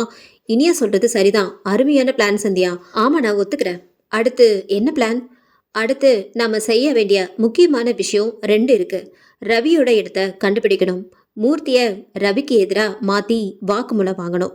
இதை சரியா செஞ்சுட்டா இந்த கேஸ் முடிஞ்சிடும். ஆனா இதை ரவிக்கு தெரியாம செய்யணும். சரியா சொன்ன சந்தியா. நீ சொன்ன 2 விஷயத்துல முதல்ல எதை பண்ணணும்? முதல்ல மூர்த்தி ரவிக்கு எதிராக மாத்தி வாக்குமூலம் வாங்கணும். அதுதான் நாம முதல்ல பண்ண வேண்டியது. மூர்த்தி தான் ரவியோட விசுவாசியாச்சே, அப்புறம் எப்படி அவன் முதலாளிய காட்டி கொடுப்பான்? ஆமா சந்தியா, உன் பிளான் என்ன? இப்படி மூர்த்திய ரவிக்கு எதிராக திருப்பி வாக்குமூலம் வாங்குறதுன்றது சொல்றேன் குமார். நீங்க முதல்ல மூர்த்தியை தப்பிக்க விடுங்க. என்னது, தப்பிக்க விடணுமா? அதுக்கு எதுக்கு கஷ்டப்பட்டு பிடிக்கணும்? சொன்னதை செய்யுங்க, மிச்சத்தை ராத்திரி சொல்றேன். 12 மணிக்கு சரியா தப்பிக்க விடுங்க. சரி சந்தியா. இனியாவும் சுந்தரும் புரியாமல் முழித்தனர். சந்தியா, இதுல என் ரோல் என்ன என்று சுந்தர் கேட்டார். நீங்க தான் முக்கிய கதாபாத்திரமே. ராத்திரி பாருங்க வேடிக்கைய. இரவு 12 மணி. இடம் காவல் நிலையம். மூர்த்தி, பெரிய இடத்துல இருந்து பிரஷர். உன்னை வெளியே விட சொல்றாங்க. நீ தப்பிச்சு போயிடு. மூர்த்திக்கு ஒன்றும் விளங்கவில்லை. இது ரவியின் வேலையாக இருக்கும். தன்னை விடுவிக்க ரவிதான் இப்படி செய்ததாக எண்ணி நம்பிவிட்டான். மூர்த்தி தப்பித்தவுடன், போடாம் அவனே, நீ திரும்பி அலறிட்டு வந்து என் காலில் விழப்போற. நீயே வந்து லாக்கப்ல விழப்போற. வெளியே வந்து கொண்டிருந்த மூர்த்திக்கு 12 மணி ராத்திரியில் எங்கே செல்வது என்று புரியாமல் நடந்தான். சிறிது தூரம் சென்றவன் ஒரு கருப்பு உருவத்தை கண்டான். பார்க்கவே கோரமாக இருந்தது. அது மனிதன் என்று மூர்த்திக்கு தெரியும். இருப்பினும் அந்த இரவில் அவனுக்கு பயம் உடலெங்கும் பரவியது. அந்த உருவம் அவனை நெருங்கி வந்தது. முகமூடி அணிந்து கையில் கத்தியோடு நின்றது. பயந்த குரலில், யார் நீ என்றான். கருப்பு உருவம், உன் யமன்டா. ஐயோ, என்னையே கொல்ல போற? என்ன தைரியம் இருந்தா ரவி முதலாளிய காட்டி கொடுப்ப. இனி அவருக்கு நீ தேவையில்லைன்னு அவரு தான் உன்னை கொல்ல என்ன அனுப்பி வச்சாருடா. நான் முதலாளிய காட்டி கொடுக்கல, என்ன நம்பு. இனி உன் உதவி முதலாளிக்கு தேவையில்லை. உன்னை ஓட விட்டு விரட்டி விரட்டி சாய்க்க சொன்னாருடா. மேலும் 2 கருப்பு உருவம், ஆமா இவனை கொல்லணும், முதலாளி சொன்னதை செய்வோம்னு அவனை துரத்தினர். உயிரை கையில் பிடித்து ரவியின் மேல் கோபத்தோடு ஓடினான் மூர்த்தி. விடாமல் 3 உருவமும் அவனை துரத்தியது. வந்த வழியே காவல் நிலையம் சென்று குமாரின் காலடியில் விழுந்தான் மூர்த்தி. சார், சார், என்னை காப்பாத்துங்க, என்னை லாக்கப்ல போடுங்க. ஆட என்னையா நீ? உன்னை உள்ள போட்டாலும் ஒன்னும் சொல்ல மாட்டேன், தப்பிக்க விட்டாலும் போக மாட்டேன்ற. சார், நான் சரணடைறேன் சார். ரவி என்னையே கொல்ல துணிஞ்சிட்டான். இனி எல்லாமே நான் சொல்லிடுறேன் சார். அவனை பத்தி ஒண்ணு விடாம சொல்லிடுறேன். இவ்வாறு மூர்த்தி குமாரிடம் ரவி செய்யும் சட்டவிரோதமான செயல் அனைத்தையும் சொல்லிவிட்டான். வெளியில் வந்த குமார் அந்த 3 கருப்பு உருவத்தையும் நெருங்கி, என்ன தைரியம் இருந்தா போலீஸ் ஸ்டேஷன் வரைக்கும் கத்தியோட வருவீங்க? போது குமார் நடிச்சது என சொல்லி முகமூடியை கலட்டினார்கள். சுந்தர், இனியா மற்றும் சந்தியா. Super plan Sandhya. ஆமாடி, பிளான் சக்சஸ், நல்லபடியா நடந்துச்சு. மூர்த்தி வாக்குமூலம் கொடுத்துட்டான். அடுத்தது ரவிய வர வைக்கணும். நாளைக்கு ராத்திரி 12 மணிக்கு ரவிக்கு இருக்கு கச்சேரி. ரவியை எப்படி பிடிப்பது என சந்தியா திட்டம் தீட்டிவிட்டாள். அதை செயல்படுத்த ரவியின் தூதுவலை தயார்படுத்தினாள். சுந்தர் இருவரும் சந்தியாவின் திட்டம் புரியாமல் அமைதியாக இருந்தனர். டே ஏந்திரடா, ரவியின் தூதுவன் என்னை எதுவும் பண்ணிடாதீங்க மேடம், நான் நீங்க சொல்ற மாதிரியே கேட்கிறேன். நான் எப்படி பேச சொல்லி கொடுத்தேனோ அப்படியே போய் பேசி அந்த ரவியை எங்க வரவை. ஏதாவது அங்க காட்டி கொடுக்க நினைச்ச அவ்வளவுதான். தூதுவன் மேடம் தயவு செஞ்சு அப்படி எதுவும் பண்ணிடாதீங்க, என் உயிர் உங்க கையில இருக்கு. ஏதாச்சும் தப்பு பண்ணா பட்டன் அமைக்கிடுவேன், அப்புறம் அவ்வளவுதான். ரவியின் தூதுவன் நீங்க சொன்ன மாதிரியே ரவி சாரோடன் நாளைக்கு 12 மணிக்கு இனியா வீட்டில் இருப்பேன் மேடம். சரி போ. ரவியின் தூதுவன் ரவி இருக்கும் இடம் சென்றான். அங்கே சென்று ரவியிடம் பேசினான். ரவியின் வீடு. வாடா, என்னடா ஏதாச்சும் முக்கிய தகவலா? என் எதிரிங்க எப்படி இருக்காங்க? கூடிய சீக்கிரமே அவங்க கதையை முடிக்கிறேன் பாரு, இன்னும் ஒரே வாரம்தான். ரவியின் தூதுவன் நக்கலாக சிரித்து, நீங்க இப்படியே பேசிட்டு இருங்க, அங்க மூர்த்தி உங்களுக்கு எதிரா சாட்சி சொல்ல போறாரு. அதிர்ச்சியோடு, என்னடா சொல்ற? டேய், அவன் ஏன் என்னோட விஸ்வாசிடா, அவனடா இப்படி? ஆமா சார், அவர் மாறிட்டாரு. இனிமே நீங்க அந்த இனியா கதையை முடிக்க முடியாது. போலீஸ் எப்ப வேணாலும் வந்து பிடிக்கும், ஜாக்கிரதையா இருங்க. டேய், நீ வேற என்னடா இந்த மாதிரி செய்தியை கொடுக்குற? ரவியின் தூதுவன் இனியாக்கும் பயம் போயிடுச்சு. அவ இப்போதான் தைரியமா இருக்கா. அவ ஃப்ரெண்டு சந்தியாவும் ஊருக்கு போயிட்டா. இனிமே அவ தைரியமா சந்தோஷமா இருப்பா. இதை கேட்டவுடன் ரவி சிரிக்க ஆரம்பித்தான். டேய், என்ன சொன்ன? சந்தியா ஊருக்கு போயிட்டாளா? இன்னைக்கே இனிய கதை முடிஞ்சதுடா. இன்னைக்கு ராத்திரி 12 மணிக்கு இனியாவை பயமுறுத்தி கொன்னுட்டு தலைமறைவாக போறேன்டா. நீ போடா, நான் அந்த சுந்தர கதற விடுறேன் பாருடா. வந்த வேலை முடிந்தது என ரவியின் தூதுவன் சந்தியாவை பார்க்க சென்றான். சந்தியா, குமார், இனியா, சுந்தர் அனைவரும் காத்திருந்தனர். வாடா, என்னாச்சு போன வேலை? ரவியினால் உங்க திட்டம் வெற்றி மேடம். மேடம், அந்த பாமை எடுத்துடுங்க மேடம், பயமா இருக்கு. அப்படியா, வெடிக்க வைக்கலாமா என கேட்டுக்கொண்டே ரிமோட் பட்டனை அழுத்தினாள். ரவி ஆ என்று அலறினான். அனைவரும் சிரித்தனர். ஏய், இது டம்மிடா. குமார், இவனை உங்க கஸ்டடியில வச்சுக்கோங்க. சரி சந்தியா, அடுத்தது என்ன? சந்தியா, இனியா, குமார் மற்றும் சுந்தர் ஆகிய 4 பேரும் இரவு 12 மணிக்கு ரவியின் வருகையும் அவனை எதிர்கொள்ள என்ன செய்ய வேண்டும் என ஆலோசனை நடத்தி கொண்டிருந்தார்கள். இன்னைக்கு ராத்திரி எப்படியோ ரவியை பிடிச்சே ஆகணும். ஆனா அவன் எப்படி திட்டம் போட்டு அட்டாக் பண்ணுவான்னு தெரியலையே. இன்னைக்கு ரவியோட ஆட்டம் க்ளோஸ். அவன் இனி தப்பிக்கவே முடியாது என்று சந்தியா கூறிக்கொண்டிருந்தாள். சந்தியா, எதுவும் பிரச்சனை வராதுல? ரவி ரொம்ப மோசமான ஆளு. அவன் எதுக்கும் துணிஞ்சிருவான். நானும் எதுக்கும் துணிஞ்சவதான். தேவைப்பட்டா அவனை சுட்டும் பிடிப்போம். கவலையை விடுங்க. நீங்க இன்னைக்கு நைட்டு குமாரோட இருங்க, மற்றத நான் பார்த்துக்கிறேன். அவர் இருக்க மாட்டாரா? அப்போ நாம 2 பேரும் எப்படி சமாளிக்கிறது? ஆமா, இன்னைக்கு ராத்திரி இரவின் பிடியில் 2 பெண்கள். வாழ்வின் இருள் பிடியிலிருந்து இனியாவுக்கு விடுதலை. இனியா நிம்மதி அடைந்தாள். அனைவரும் இரவுக்காக காத்திருக்க இரவு ஆமையை போல் போனது. அனைவரும் இரவுக்காக காத்திருக்க இரவு ஆமையை போல் போனது. அனைவரும் அவரவர் திட்டங்கள் செயல்படுத்த தயார் நிலையில் இருந்தனர். இரவு 12 மணி. ரவி தன் அடியாட்கள் 4 பேரோடு இனியாவின் வீட்டு காம்பவுண்டை தாண்டினான். இம்முறை அவன் முகமூடி அணியாமல் இருந்தான். அவன் ஆட்களும் முகமூடி அணியவில்லை. கையில் கத்தியோடு வீட்டின் கதவை நெருங்கினார்கள். பலமாக சிரித்தான். அடியே இனியா, கதவை திறடி, இன்னைக்கு உன் கதையை முடிக்கிறேன் என பலத்த குரலில் கத்தினான். இப்போ கதவை நீ திறக்கல, கதவை உடைச்சிட்டு வந்து உன்னை குத்தி கொன்னுடுவேடி. ஆனால் மறுமுனையிலோ இனியாவின் சிரிப்பு சத்தம் கேட்டது. நக்கலாக சிரித்த குரலில், என்னடா காமெடி பீஸு, எப்படி இருக்க? ஏண்டா நாயே, ஏன் கத்துற? பழைய சோறு எதுவும் இல்லை, போயிட்டு நாளைக்கு வா, இல்லாட்டி வேற வீடு பார்த்துக்கோ. இதை கேட்ட ரவியின் அடியாட்கள் ரவியை பார்த்து சிரிப்பை அடக்க முடியாமல் சிரித்தார்கள். அதில் ஒருவன், என்ன தலைவர உங்களை இப்படி ஓட்டுது? அந்த பொண்ணு எனக்கே சிரிப்பு சிரிப்பா வருது. டேய், நான் யாருன்னு தெரியும்ல, இவெல்லாம் சுண்டலிடா. இன்னொருவன், சரி தல, நீ பெரிய பிஸ்தாதான், விடு விடு. டேய், கூலிக்கு மாரடிக்கிற பசங்களா, மரியாதையா பேசுங்கடா. என்ன காசு வேணுமா வேணாமா? மற்ற இருவரும், ஏய் சும்மா இருங்கப்பா, தலைவர் செம்ம டெரர் பீஸ்ட், அதனாலதான் ஒரு பொண்ணை கொல்றதுக்கு நம்ம 4 பேரோட வந்திருக்காரு. டேய் என்னடா, என்ன வேலைக்கு வந்துட்டு என்ன பேசிட்டு இருக்கீங்க? மரியாதையா சொன்ன வேலையை செய்யுங்கடா, இல்லாட்டி கிளம்பி போங்கடா. அனைவரும், சரி விடுங்க தலைவரே, ஏதோ அந்த பொண்ணு பேசுனதுக்கு நாங்களும் கலாய்ச்சோம், சரி விடுங்க, கதவை உடைச்சிட்டு போய் அவளை போட்டுருவோம். சபாஸ், அப்படி வாங்கடா வலிக்கு, கதவை உடைங்கடா. ஏண்டா லூசு, அதை கூட உன்னால உடைக்க முடியாதா? இதுக்கு உனக்கு எதுக்கு 4 அடியாளுங்க? அடியாட்கள் அனைவரும் வாய் விட்டு சிரித்தனர். அதை கண்டுகொள்ளாமல், என்னடி பயம் விட்டு போச்சா மவளே, போட்டுருவேன். மூர்த்தி சரணடைஞ்சிட்டா நான் பயந்துருவேனா? உன்னை கொன்னுடுவேண்டி. டேய் ரவி பையா, பயப்படாம தான் என்னை கொல்ல வந்தியா? உனக்கு என்ன பார்த்தா பயமாடா? எங்க என்கிட்ட செருப்படி வாங்கிடுவோம்னு 4 அடியாளோட வந்திருக்க.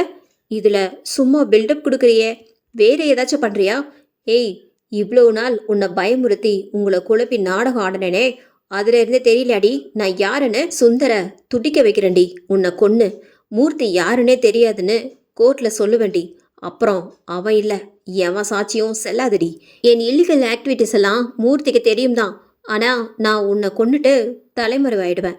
இவ்வாறு அவன் செய்த அனைத்து தவறுகளையும் ஒப்பித்து கொண்டிருந்தான். இதை சந்தியா ரெக்கார்ட் செய்து கொண்டிருந்தாள். தலைவரே, என்ன பண்றீங்க? குழந்தைங்க ரைம் சொல்ற மாதிரி எல்லாத்தையும் ஒப்படைக்கிறீங்க. பாத்துப்பா, அந்த பொண்ணு எல்லாத்தையும் ரெக்கார்ட் பண்ணிடுச்சுன்னா? ரவிக்கு சம்மட்டியால் அடித்தது போல் உரைத்தது. அவன் யோசித்தான். இப்போது சுதாரித்து விட்டான். ஆனால் பாவம், எல்லாம் தாமதம். ஏய், என்னடி போட்டு வாங்குறியா? உனக்கு இவ்ளோ கிரிமினலா யோசிக்க தெரியுதே. அடியே சந்தியா, நீயும் இருக்கிய அடி இப்ப கூட. கொள்ளுடா டம்மி பீஸு, எல்லாம் சூப்பரா உளறிட்ட. நன்றிடா. சரி நீ கிளம்புடா. எங்கடி என்ன கிளம்ப சொல்ற? அதான் எல்லா வாக்குமூலம் கொடுத்துட்டியே, இனிமே மாமியார் வீடுதான்.